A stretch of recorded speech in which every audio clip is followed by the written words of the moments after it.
Comunidade de Cultura Divinista, Instituto Divinista. Apresenta Curso de Desenvolvimento Mediúnico. Aula 5, Responsabilidade. Parte 2, Aplicação dos Dons Mediúnicos. Sobre erros humanos, existem pelo menos 3 condições de erro.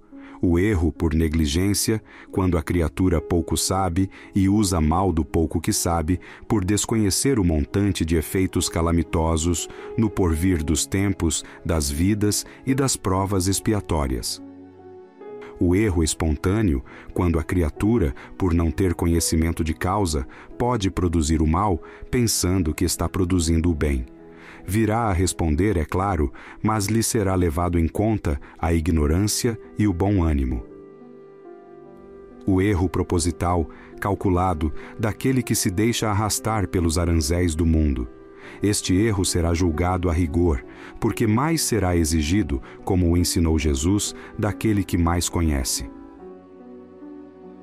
Tanto quanto se pode errar por negação, pode-se também errar por excesso de otimismo.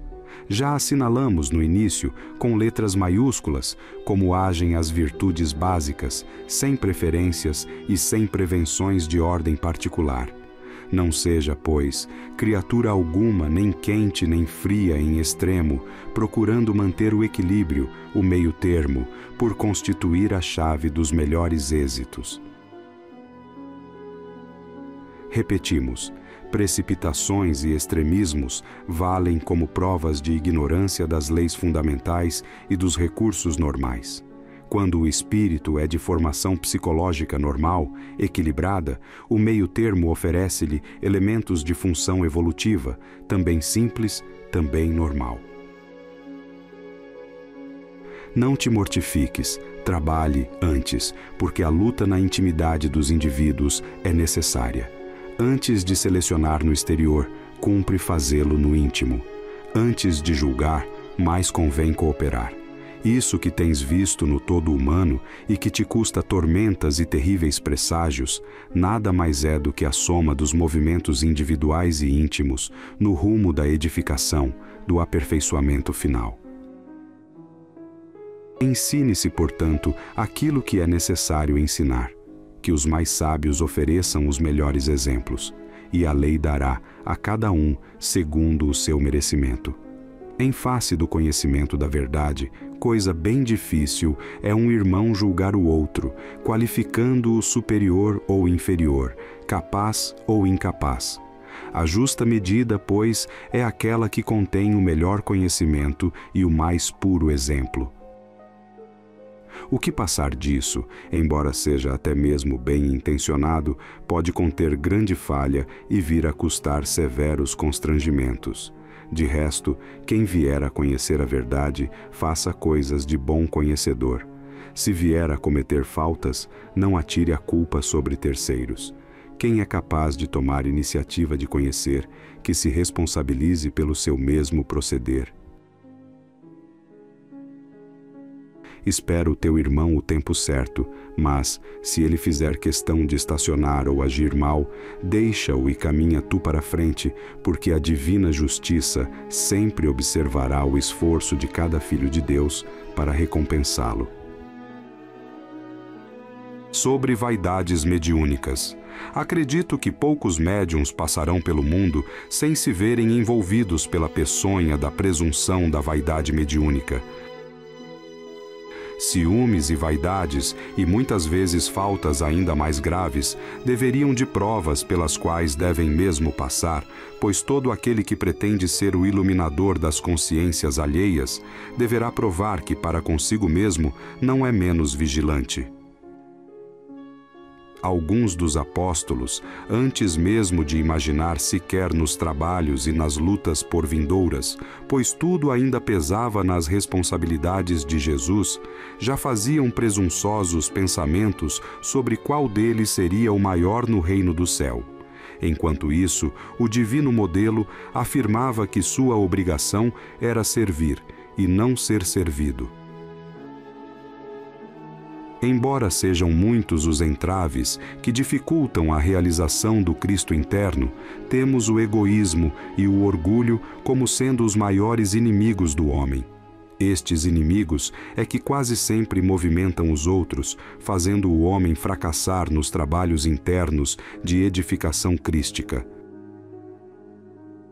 Bem podem avaliar a questão, observando que o Cristo, não tendo sequer onde reclinar a cabeça, recebeu a crucificação das mãos daqueles que pareciam feitos de egoísmo e de orgulho.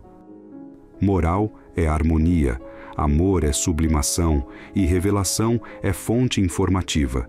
Quem quiser, portanto, aprender com Cristo externo, saberá como se guiar para realizar o Cristo interno. E se bem querem saber, a lei de Deus não ensina a procurar religião nem a cultivar sectarismo algum. Ela quer o homem íntegro, decente, cultivador de seus 3 sentidos, que são os necessários, que são os intransferíveis. Entretanto, tal não se passa com o orgulho, pois este fere frontalmente as virtudes latentes da centelha espiritual, que carece de evolver, que necessita de luz e de trabalho. O orgulho engendra vaidades e comanda toda a legião de outros defeitos. O orgulho cega a criatura em face de suas prementes necessidades, chafurdando-o nos abismos trevosos, enquanto lhe faz parecer que é mais do que os outros. Egoísmo e orgulho, quando articulados, cavam abismos e descidas aos hediondos países do pranto e ranger dos dentes, na palavra de Jesus Cristo. E a terra é um mundo assaz inferior, onde os perigos armam laços e tocaias a seus habitantes, pelo fato de serem tardos de coração e fartos de malícia, francos de reais conhecimentos e fortes de presunção.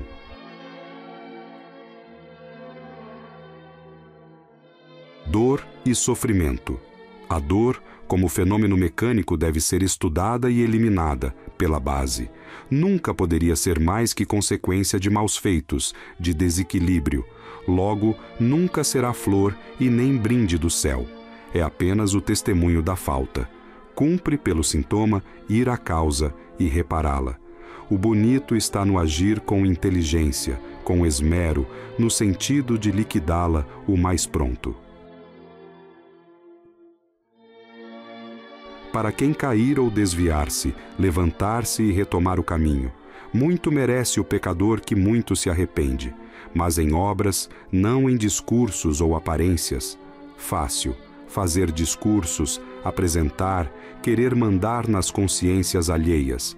Difícil, dar dignos frutos pelo exemplo. O dolo entra sorrateiramente pelos meandros do caráter humano. Uma vez preso o homem do erro ou da fraqueza que o inibe de triunfar, automaticamente lhe vem dos fundos do caráter viciado um amontoado de infelizes desculpas. Então, qual criança manhosa, sopesa suas falsas razões, valoriza ao extremo suas dores, faz alarde de suas mínimas vantagens. Se chegar a ser um homem culto, capaz de trançar ideias, de alinhavar concepções, então, por força do peso moral que não tem, em virtude do lastro de erros que representa, tudo faz para que o tomem como vítima do mundo e talvez como um santo. No fundo, entretanto, é apenas uma vazante dos erros antanho cometidos, das superstições recalcadas, dos idolatrismos milenarmente vividos. Apenas, para diferenciar, apresenta suas falhas de modo mais técnico, escalonando teorias, números e fórmulas que nada provam, por não se verem nelas refletidas as contingências do homem ou da humanidade. O Senhor vive a pensar nessas questões? Sim, para não valorizar em demasia os próprios feitos.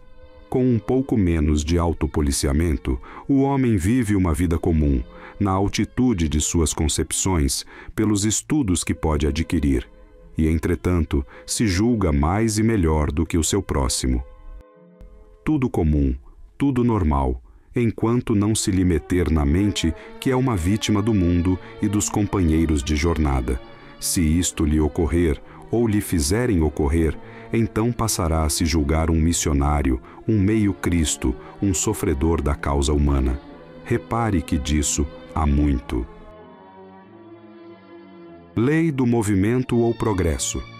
Todos vêm surgindo das gamas inferiores da vida, e cada qual, à medida que se torna mais consciente, deve empreender a luta contra a inferioridade.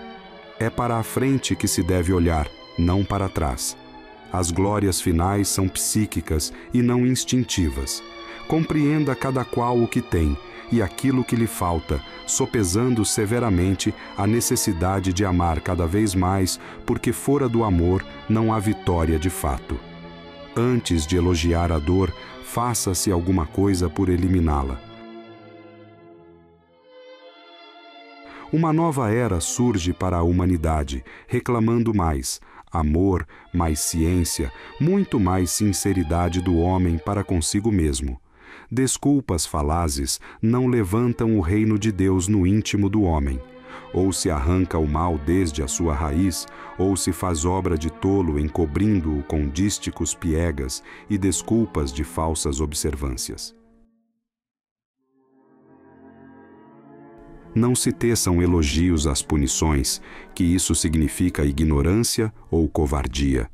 Antes, meus amigos, procuremos sondar-lhes as causas, descobrir-lhes os motivos, encetando luta fundamental a fim de liquidá-las pela base. É hora de darmos conta também, e acima de tudo, daquilo que os milênios de fé viciosa erigiram.